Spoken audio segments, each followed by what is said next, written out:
Tap to edit. Today we are going to discuss about recent advances in chronic liver disease, and in this connection we will discuss roughly two major segments, that is diagnosis and another is treatment.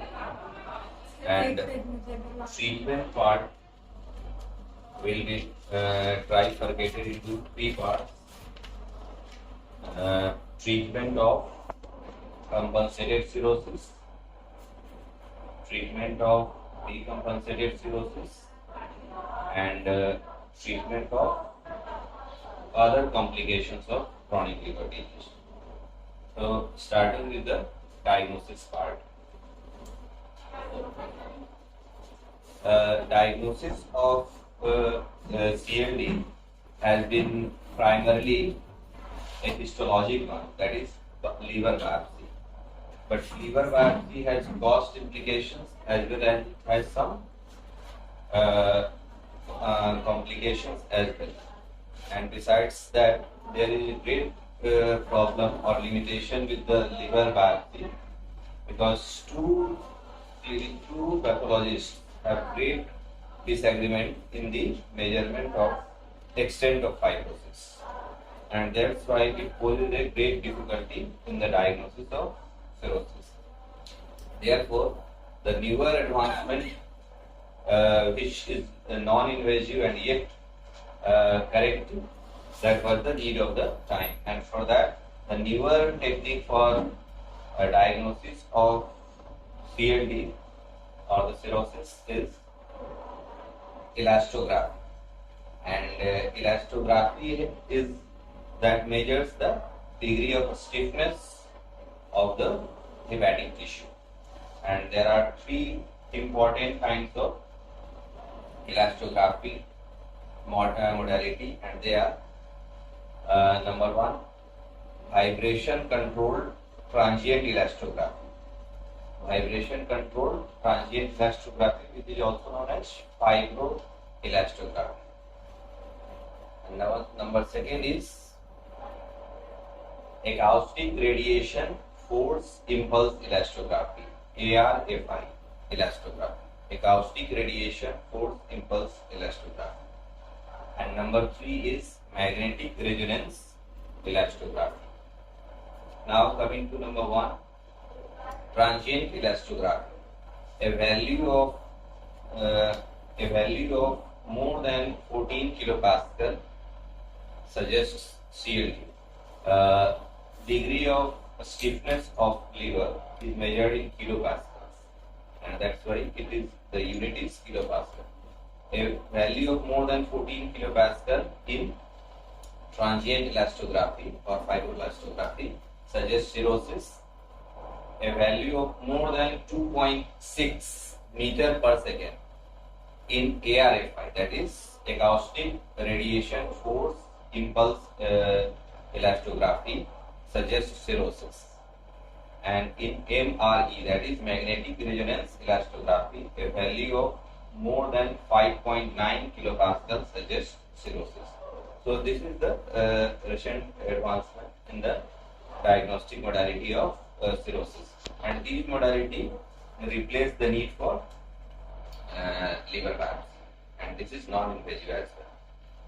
And now coming to the treatment part, as I already have said, treatment consists of compensated cirrhosis, decompensated cirrhosis, and treatment of other complications of cirrhosis. So coming to treatment of compensated cirrhosis.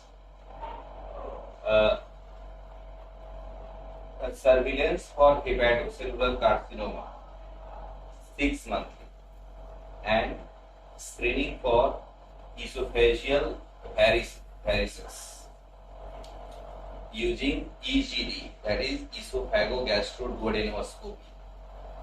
This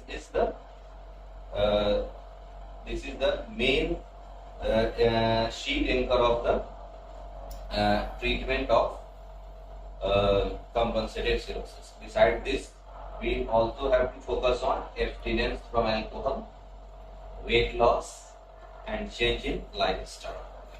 And addressing underlying conditions of CLD also delays the progression from compensated to decompensated cirrhosis. For example, in case of chronic viral hepatitis, treatment of viral hepatitis will delay the progression of compensated cirrhosis to decompensated cirrhosis.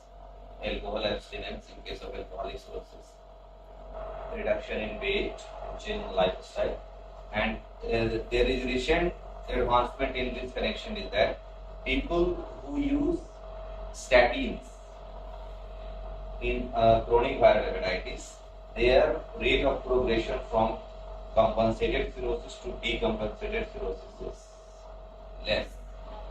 Means use of statins in CLD can delay the progression from compensated cirrhosis to decompensated cirrhosis. You must note it down. And now we are coming to the treatment of decompensated cirrhosis. When we say decompensated cirrhosis, actually these are some of the complications of the cirrhosis which leads to decompensation, and important among them are: number 1, portal hypertension; number 2, hepatorenal syndrome; number 3, hepatic encephalopathy; number 4, hepatopulmonary syndrome; and number 5, portopulmonary hypertension. Portopulmonary hypertension. So these are the 5 complications which, when present, it makes the cirrhosis as decompensated cirrhosis. And at this point itself, you should write some other complications of cirrhosis. You may note it down as number 6, 7, 8 and 9. Malnutrition. Patients of CLD are all often suffer from malnutrition because of the congestive gastropathy, and that's why their food intake is less. Malnutrition. And next one will be 7. 7th will be coagulopathy.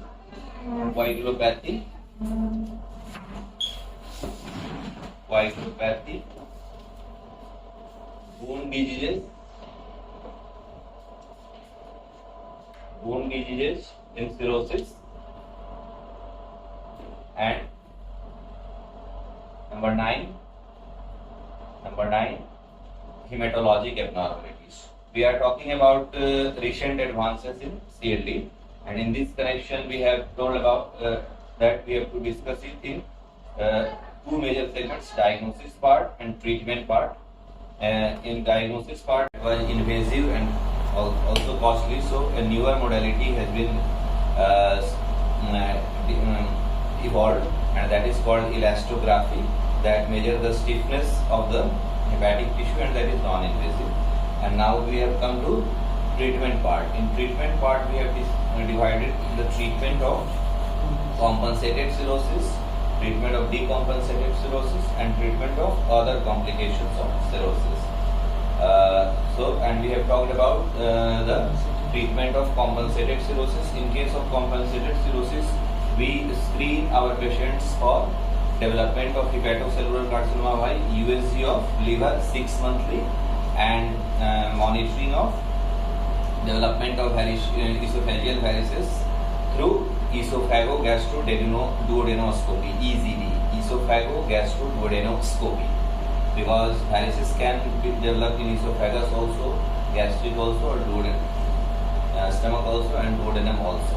So EGD, and besides that, abstinence from alcohol, weight loss, change in lifestyle, and treatment of the underlying conditions like treatment of chronic viral hepatitis. And in this connection, we have said that use of statins delays the progression of compensated cirrhosis to non-compensated, decompensated cirrhosis. And this is an important recent advancement which we should know, and later on we will apply in our clinical practice.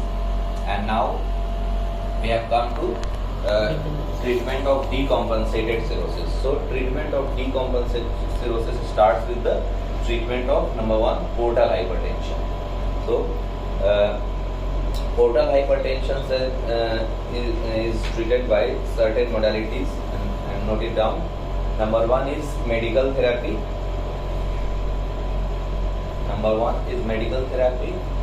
Number two is endoscopic therapy. Number three, balloon tamponade. Number four, tips. Number five, BRTU. I will tell the full form of these things. BRTO, and number 6 will be surgical treatment. So coming to medical treatment. The medical treatment of portal hypertension consists of two kinds of drugs. There are drugs which reduce the portal blood flow, and there are drugs which reduce the intrahepatic resistance. So drugs that reduce the portal blood flow, they are non-selective beta blockers like propranolol and nadolol. Another is somatostatin and its analogs. And number 3 is terlipressin and vasopressin. So these are the drugs which reduce the portal blood flow, and there are drugs which reduce the intrahepatic resistance. These drugs are number 1, alpha blockers like prazosin, ARBs, angiotensin receptor blockers, and nitrates. So this is the medical part of the portal hypertension. And now we are coming to the second part, that is endoscopic therapy. Endoscopic therapy consists of three parts. Number 1 is sclerotherapy. Number 2 is variceal ligation, which is also called band ligation. And number 3 is detachable snares and clips. Nowadays, sclerotherapy is not used too much, and we primarily depend on esophageal variceal ligation, which we also call EVL. And detachable snares and clips are also not in much use. They were earlier used for colonic polyps. So main stay of endoscopic therapy, endoscopic variceal ligation for portal hypertension. And third part is balloon tamponade. There are 10 to 15% of patients which do not respond with the medical therapy or the esophageal variceal ligation. Even after esophageal variceal ligation, patients sometimes bleed, 10 to 15% patients. In such patients, we put balloon, some kind of balloon which compresses the varices, but it is a temporizing measure, not a permanent measure. It is a temporizing measure for tips. And now the next treatment modality for portal hypertension is tips. There are only 2 clinically verified indications for tips are: number 1, prevention of rebleeding. Prevention of rebleeding of esophageal varices. Prevention of rebleeding of esophageal varices. And number 2, treatment of refractory ascites. Treatment of refractory ascites and prevention of rebleeding of esophageal varices. These are the only 2 in clinically verified indications of tips. So if in your examination you will find any questions, what are the indications for tips, then you will have to choose only these 2: prevention of rebleeding of esophageal varices and treatment of refractory ascites. So this is the this is about tips. And next modality is BRTO, balloon occluded retrograde transvenous obliteration. It is BRTO, balloon occluded retrograde transvenous obliteration. This is specific for gastric varices. Note it down. BRTO is a recent modality which is typically used for treatment of gastric varices. It cannot be used for other varices. BRTO is for gastric varices. And third part is surgical part. Surgical modality of portal hypertension treatment is of 3 types. Shunt, portosystemic shunt procedures and liver transplantation. In non-shunt procedures, there are 2 kinds of procedures: esophageal transection,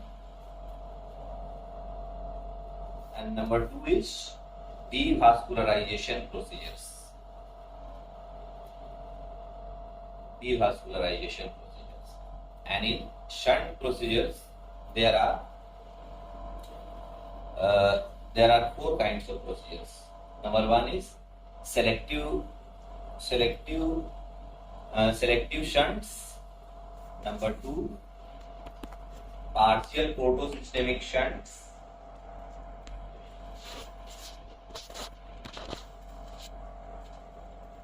Number 3 is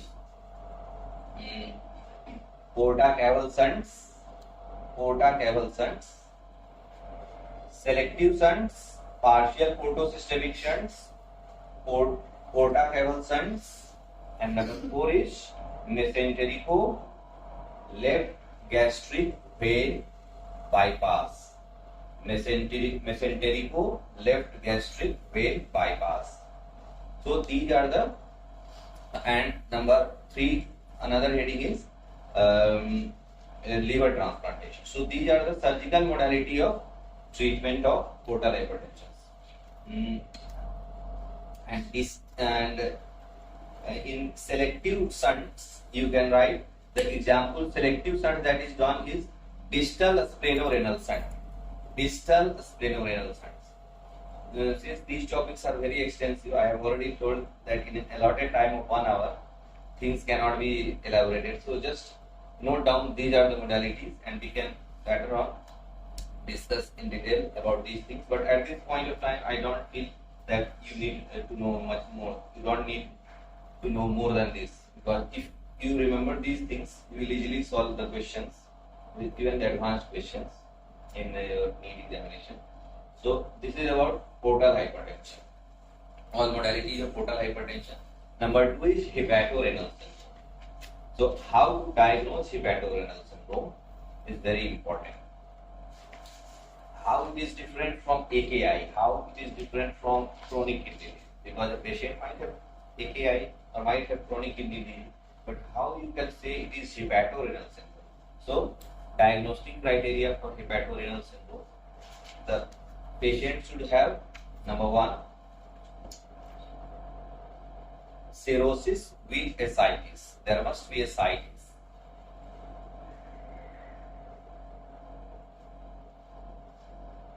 Number 2, no or very less improvement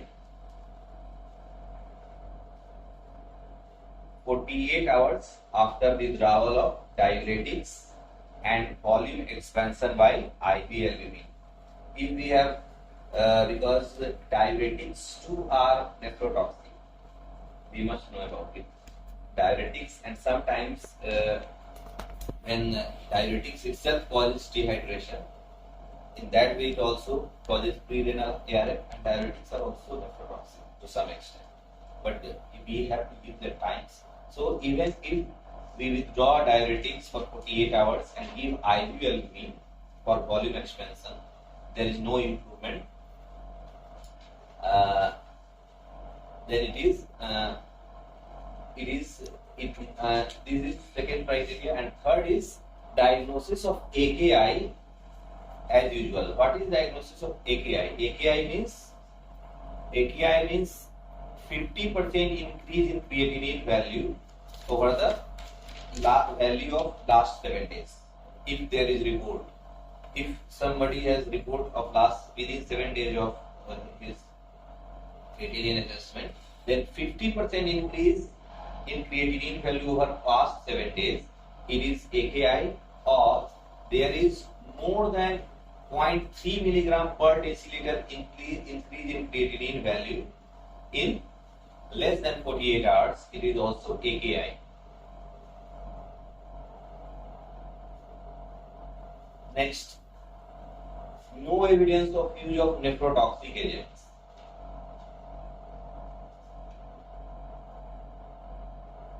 Absence of shock.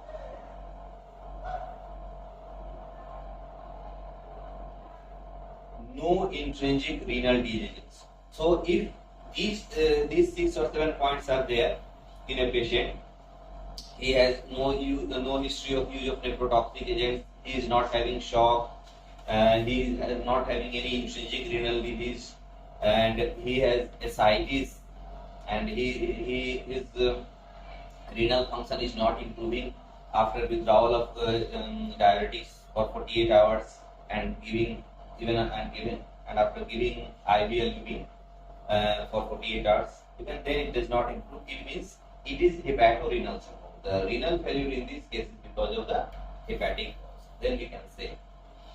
So what now the treatment of hepatorenal syndrome.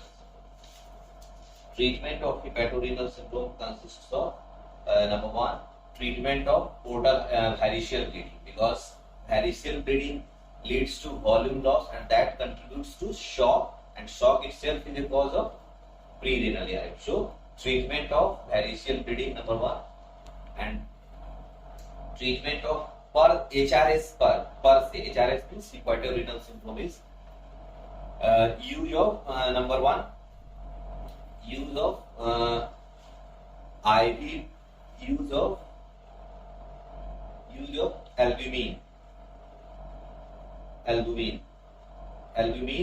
given in dose of IV bolus in dose of 1 gram per kg body weight, maximum 100 milligram, and then 20 to 60 gram on a daily basis to maintain the central venous pressure between 10 to 15 centimeter water. This is the albumin. Next is antibiotics for infections. We give antibiotics for infections. And number 3 is vasopressure treatment. In that, number 1, we give terlipressin 1 milligram IV 4 hourly, and we may increase it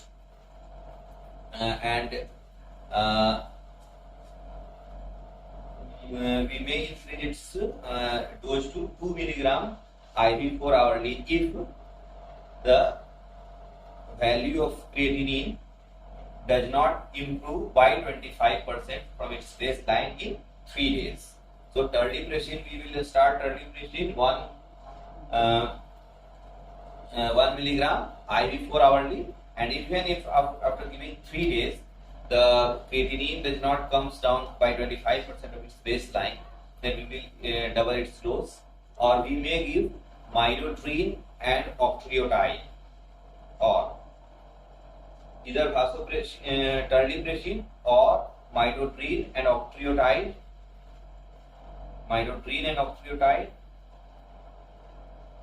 or norepinephrine. So midodrine is given in dose of 2.5 to 5 milligram 3 times daily, and we may increase its dose to 50 milligram 3 times daily, and octreotide is given in dose of 100 micrograms subcutaneously 3 times, and we may increase its dose to 200 micrograms subcutaneously 3 times, and dose of norepinephrine is 0.1 to 0.7 microgram per kg per minute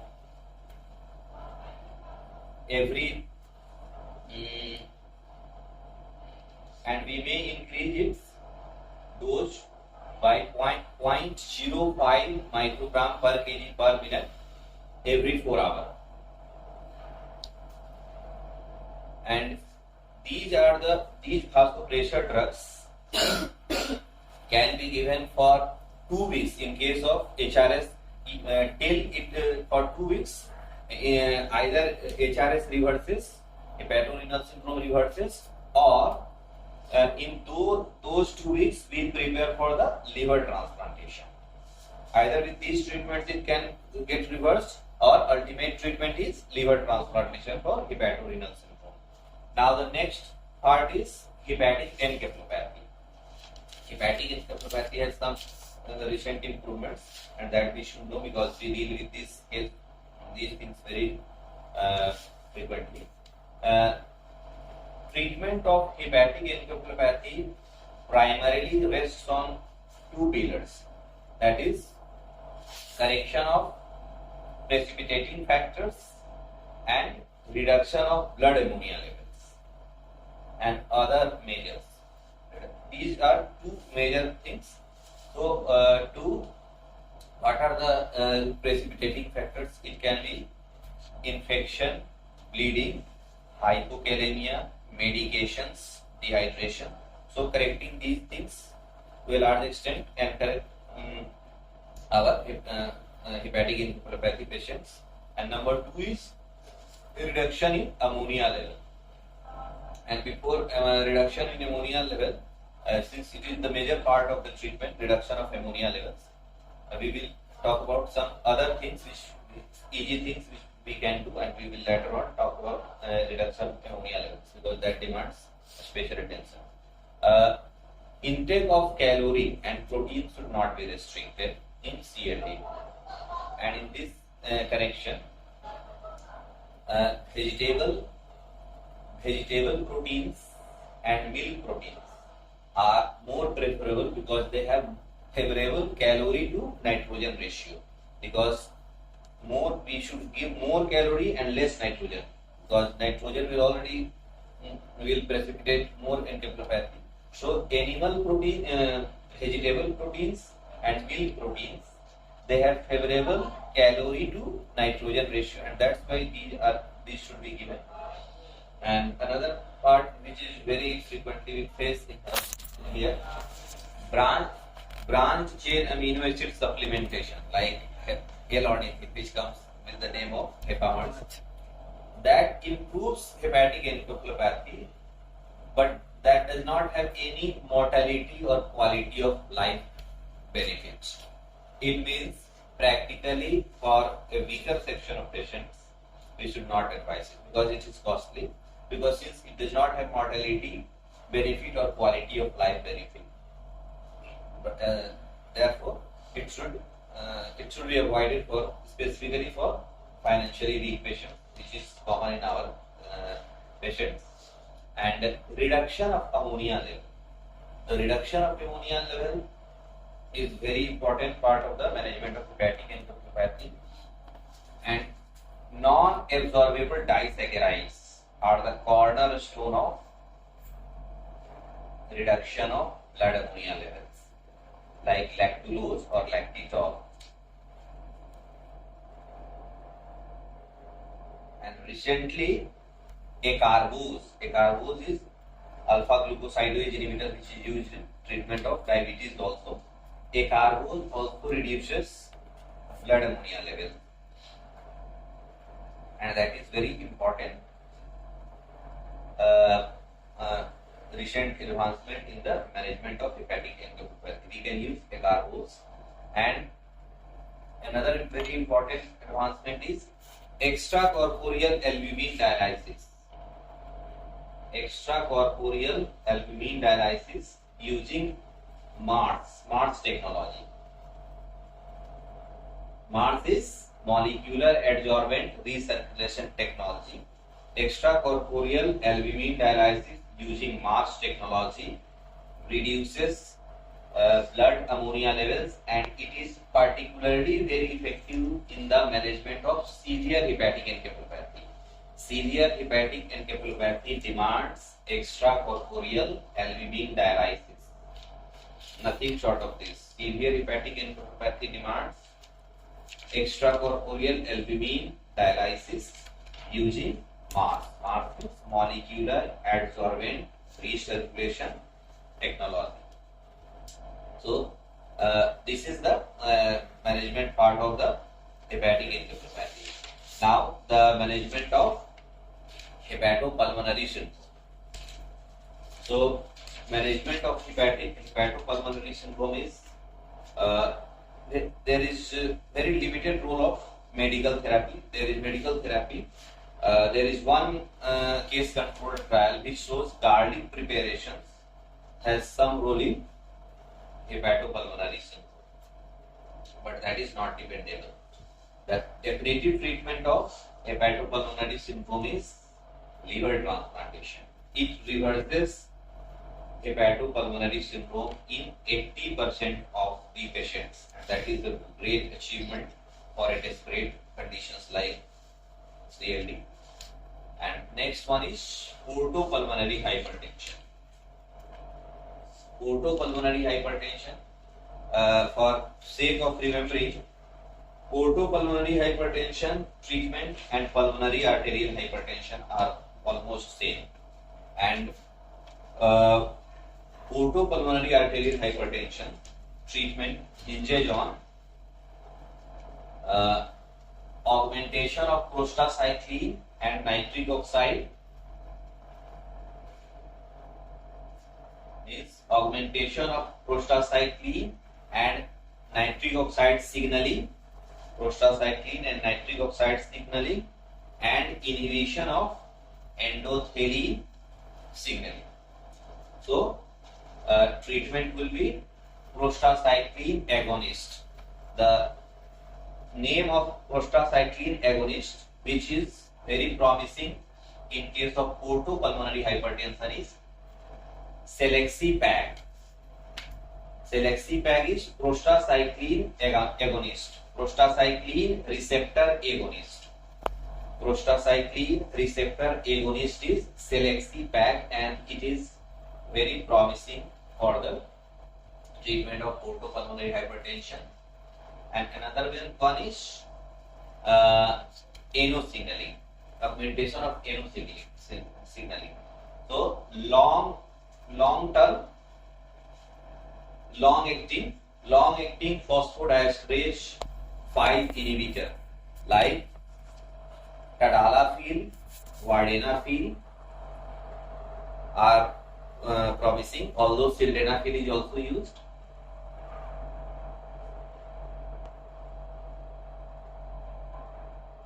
And for case of and in this connection there is also recent drug direct cyclic GMP analog, direct cyclic GMP agonist, because ANO ultimately works through cyclic GMP cycle. So there is also direct cyclic GMP agonist whose name is Riociguat, RIOCIQUAT, Riociguat, and we will write it Riociguat. Riociguat is direct cyclic GMP agonist because ANO works through augmentation of cyclic GMP, and this Riociguat and phosphodiesterase inhibitors like sildenafil, tadalafil, vardenafil, these work through cyclic GMP. But there is also direct cyclic GMP agonist, that is called Riociguat, that is also appearing, and this has been approved for Riociguat has been approved for the treatment of pulmonary arterial hypertension, and this is also appearing very promising for the treatment of portopulmonary hypertension. And another part was endothelin inhibition. So in endothelin antagonists are bosentan, ambrisentan, and macitentan. Macitentan is a recent one, and it is promising. It is appearing quite promising. Endothelin antagonists are bosentan, ambrisentan, and macitentan. Macitentan. So this is the medical treatment of portopulmonary hypertension. And this is not, in many cases portopulmonary hypertension gets corrected by medications, but ultimate treatment is liver transplantation. But moderate to severe portopulmonary hypertension is contraindication for liver transplantation. It means if somebody is having moderate to severe portopulmonary hypertension, and how we will say moderate to severe, when the mean pulmonary arterial pressure is more than 40 to 50 millimeter of mercury, liver transplantation is contraindicated. When this much is the pulmonary arterial hypertension in case of portopulmonary hypertension, then liver transplantation cannot be done. But the use of these kind of medications, portal pressure diminishes, and then we can go for liver transplantation. And it's, in fact, liver transplantation is the ultimate treatment for portopulmonary hypertension also. So this is the portopulmonary hypertension. And next other complication comes as malnutrition. Point number 6 should have been malnutrition. So for malnutrition, we have to give both calories as well as protein. How much calorie? 25 to 30 kilocalorie per kg of ideal body weight. What should be the ideal weight for that length and age, that height and for that person? 25 to 30 kilocalorie per kg of ideal body weight, and protein should be given at the amount of 1.2 to 1.5 gram per kg of ideal body weight. So we should take care of the malnutrition also. And another is coagulopathy. Coagulopathy, because liver synthesizes vitamin K dependent factors, especially 2, 7, 9, 10. So we must give vitamin K for the coagulopathy in case of CLD. And number 8 is bone disease in cirrhosis. Why bone disease happens in cirrhosis? Because absorption of vitamin D, since vitamin D is a fat soluble vitamin, so fat soluble vitamins require bile for their absorption.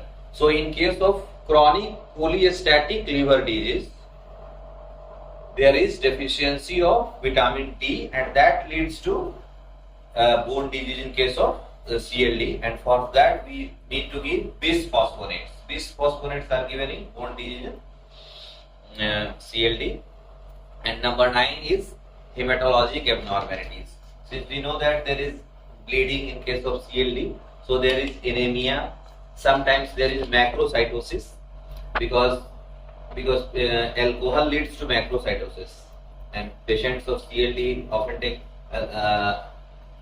alcohol, so there is macrocytosis, and there is also neutropenia because of the hypersplenism. So to deal with these situations, we can give, for anemia we can give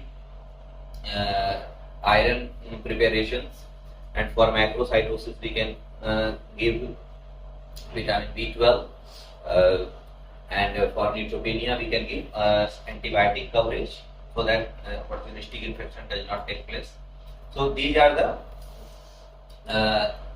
major changes, and I think since this lecture was very compact one, because I have just given the headings, but even the headings of the classes contain this much, and time allotted was just 1 hour. Therefore, I have tried to compile and things.